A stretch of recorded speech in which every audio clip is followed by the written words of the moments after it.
Well, I would say it is the week of our local superintendents. I have been blessed to be able to talk with Dan Schmidt from Poplar Schools just a little bit ago. And earlier this week, I talked with Frontier Superintendent Christine Egger. And back again is Wolf Point School District Superintendent Loverty Erickson. And you're getting closer, aren't you, Loverty, to the day when school is officially going to start? We sure are. That's why I thought I'd come in one last time. Give us an update of what's happening and stuff. And you guys have some good news. You have a new website, don't you? We do. It's a brand new look. It's the same website, but we tried to make it more parent friendly and easier to move around.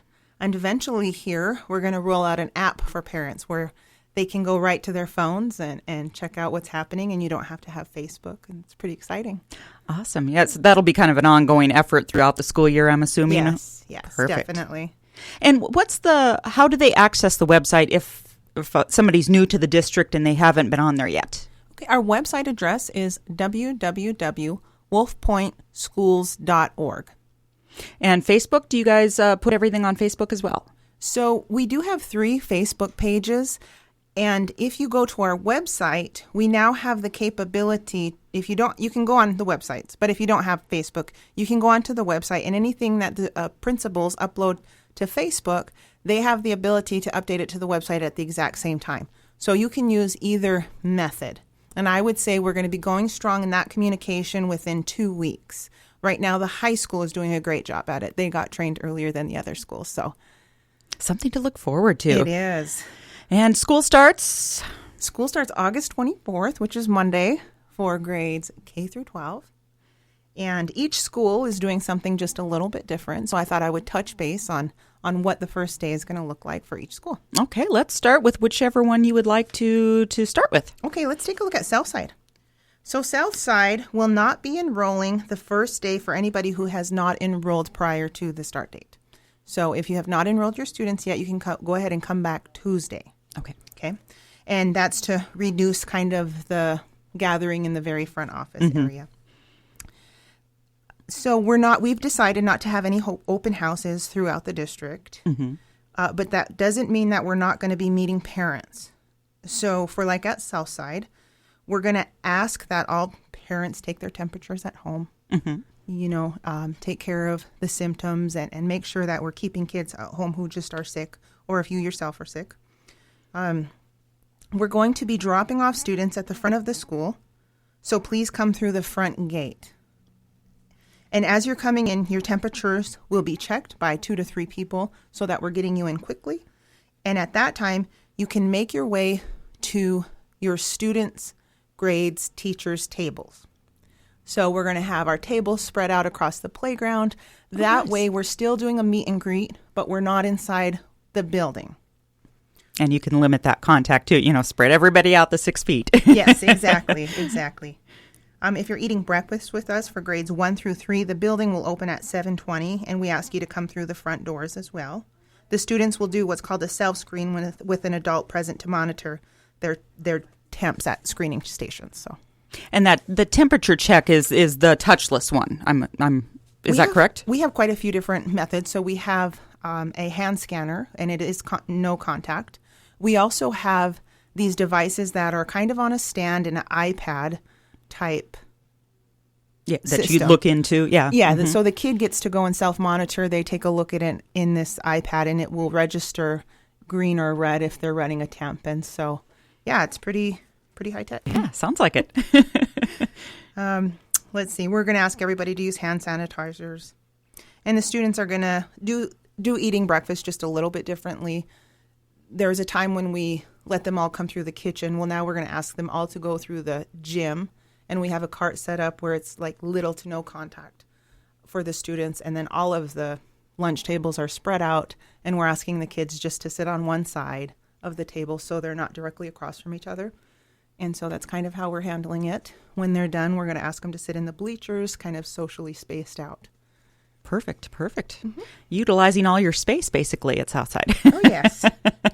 So that's Southside. Anything else with them that you needed to make sure that parents and guardians and kids know about, of course? Yes, preschool and kindergarten will attend school from 8:30 to 11:30 for the morning session and 12:30 to 3:30 in the afternoon session.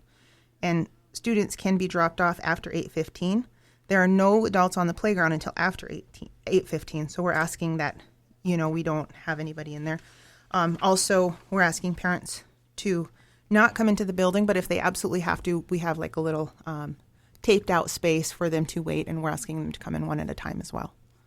Now, if a parent is confused about some of these new rules and things that are coming out, who would they contact at Southside, and how would they go about contacting somebody at Southside School in particular? Okay, they can always call the school's secretary, Miss Michelle Eanes, and get some advice. And these parents' guides will be posted online on the website, I would say, within the next 3 hours. Okay, great. So they're on our new website. There's a drop down for sites, and the sites are the actual schools, and you'll want to click on your school, and we'll put them right there in the news section. Perfect. Yeah. So that's south side. What about, let's go north. We're going to go north side. We're going south and then north, and then we'll come back to the junior high and high school. Okay, so for our fourth grade parents, if you'd like to meet the teacher, please drop off your students at the front door to be scanned by our temperature gauge. Parents of fourth graders may meet the teacher at the north doors of the north side building.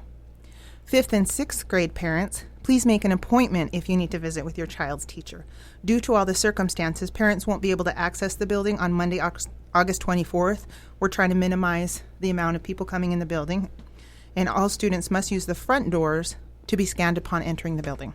So every child at north side will be coming on Monday then? Yes. For school. Okay. Yes. Okay. A little different than south side. Yeah. And I'm guessing some of the similar circumstances regarding recess and lunch and everything up at north side then. Yes, most definitely. For our playgrounds, we are having them sprayed at the high times of use by our facilities keepers and our custodians. And so it's a non-toxic chemical safe to kids, but we're doing that pretty much for their safety, because those are going to be high-used areas. So we may spray them 2 to 3 times a day.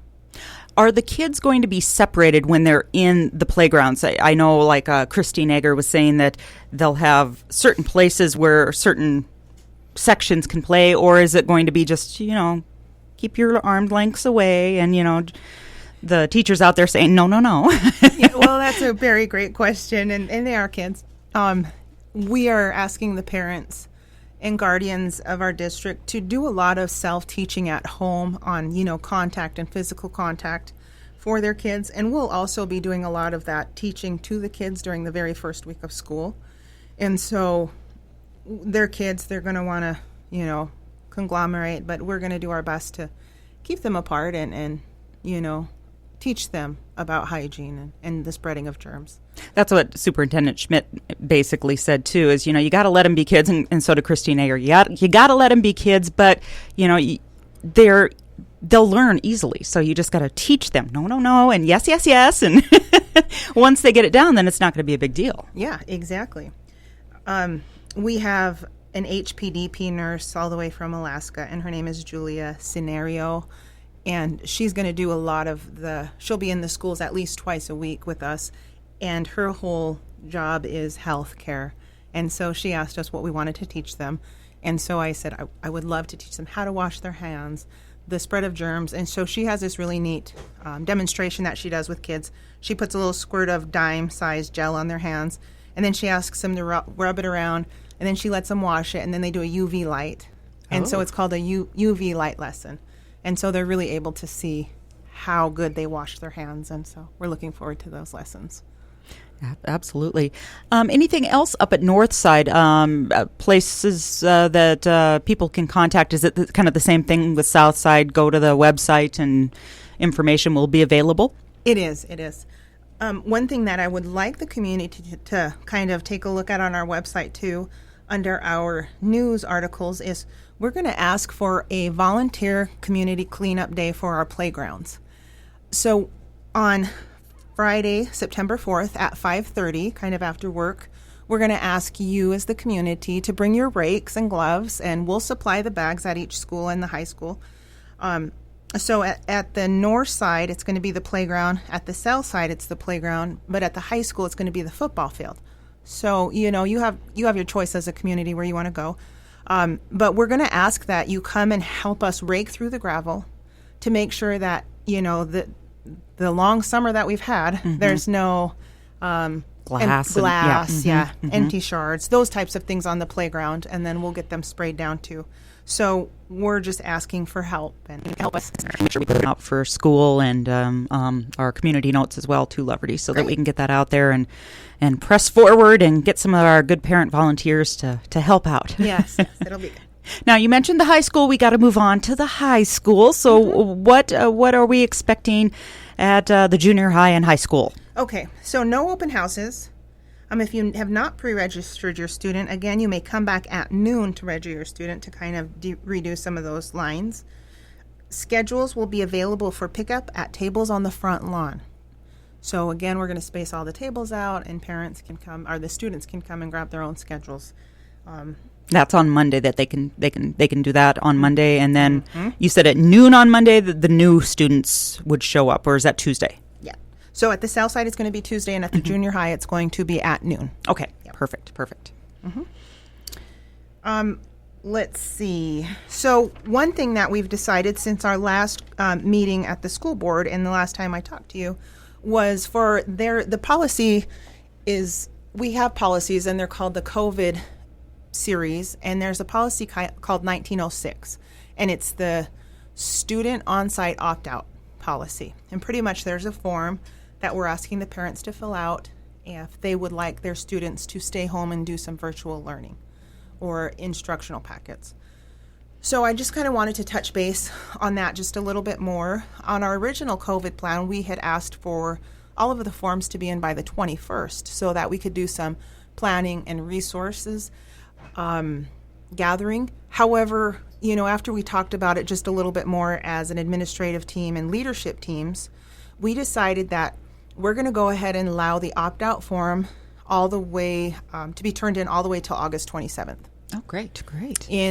With the mindset that, if a parent's second guessing, or if a parent wants to come and see how the school's taking care of the student or seeing the health safeties in place, that they can come for a full week and then make a better informed decision on whether they feel like they want to opt out or continue to go to school full time. So it's a great plan to have in action, just to give that parents that extra opportunity to say, oh, I'm good with this, or I'm still nervous. Let me just have the child stay home, and we'll do the virtual, or we'll do the packets. Exactly. And so in K through 3, they are packets, and we sent home a care package with them, full of math manipulatives and reading books. And then in grades 4 through 12, we are utilizing a K through 12 curriculum called Acellus. And the students have the ability to check out a device for $30, a Chromebook, or if they have their own, then we'll teach them how to load those different apps. So as far as instruction goes with that, since we're going to allow the student opt-out form all the way up to the 27th, the opt-out instruction will start sometime in the week of the 31st, and then definitely after the 8th, it'll be in full swing. Lots of different scenarios, driving you guys all nuts, I'm sure. But I'm sure it'll just kind of work itself out as you get into it, and I'm sure we're going with this plan. But if something else pops up, then you're going to have to move to Plan B. Am I, or is it C that would be moving to, if there is a COVID situation? Yes, and as you probably all know, some of our numbers decreased by like 3 this week. There could be a sharp increase at any time. And if so, if we have one member of our family sick, our school family, or we feel like we need to take a more aggressive approach, we are going to switch to Plan B. And I did put out there that we will actually take 1 week off instruction. So at any time. And with the idea that we're going to check how many devices we have. By then, we'll have surveyed all the students with their technology needs, and then really take that week to train our teachers in Google Classrooms. We've had some teachers take us up on securing some certifications in which we paid for extra for them this year, and so those teachers will then do a lot of the training that week for the additional teachers. So Yeah, we just wanted to give our teachers the ability to make their Plan Bs rather than us make Plan Bs for them and give it to them. And so a lot of them have been working on it throughout this week. We've had teacher orientation this week. We did a lot of mandatory reporting, suicide protocol. We have done, let's see, there was a really good one by Joy Sprague. Loy Sprague. Loy Sprague, and she did some trauma-enforced teachings to our teachers, how to take care of students who have been through trauma, which I would say every one of our students have counted towards this because COVID has been very traumatic since March. And so she taught the teachers how to take care of the students' needs and emotions. So.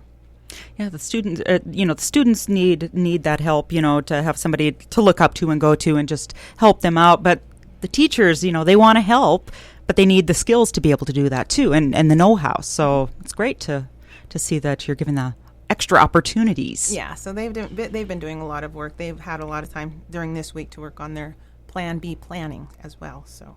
What about athletics? What are we looking at? Any changes or anything that you want to pass along in regards to athletics? So as far as athletics, we're still a go with MHSA per se. MHSA actually put out a rule where mask use is required for students who are not participating in the sport at the time. So if they're off to the side of the benches, then they're supposed to be masking up. They don't require it during practices, although we've asked our coaches and the AD to kind of spread out some of the practice schedules so they're not crowded in the building at the same time.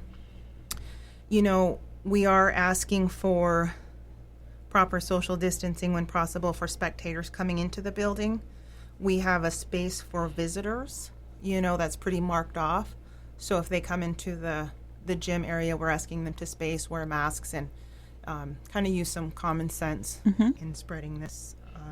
The bus expectations are masks on buses, no sunflower seeds, no unscrewed lids, and pick up all belongings. And so we are trying to, meet those higher expectations of just germ awareness. Anything that you would like the students to be aware of as we're getting closer to the first day of classes? Yes, students, you're coming back to school and it's not going to look the same. You're not going to have access to your lockers. We're going to ask you not to take drinks out of the regular water fountains. We are going to supply you with water bottles. At this time, we're going to ask that you wear masks, and if masks are not your jam, then we also have face shields for you. So you'll just need to request them from your teachers. We're going to ask that you wipe down your face shields and that you use proper mask care guidelines, which is washing them regularly. And if you forgot one for the day, we have disposables. We should have some really great Wolf Point Wolves masks coming next week, so we're all pretty excited about that. Everybody's going to want one of those. I think so. I'll bring you one. Oh, great. I'll have to get Frontier. I'll have to get Poplar. Get everybody. There you go. What about your staff and your teachers? What message would you like to get out to them about the school year and the next couple of weeks? Great job. I've been going through the buildings every day and watching them collect their hand sanitizers, their wipes, making sure their bottles are filled, making sure that they know, who's going where and when. They've just really pulled together. It's been amazing watching them. And having them in their rooms today was the teacher workday room, was really inspiring. It's just been really fun. So teachers, we got this. And like I said at the beginning, during our orientation, we got to be flexible, and we're going to give you plenty of time to plan and learn. Great. And any questions that the parents might have, what do you suggest they do? Where do you suggest they turn to first? Parents, you can always call the school buildings. I would call the building administrators for any questions that you might have. We have our website.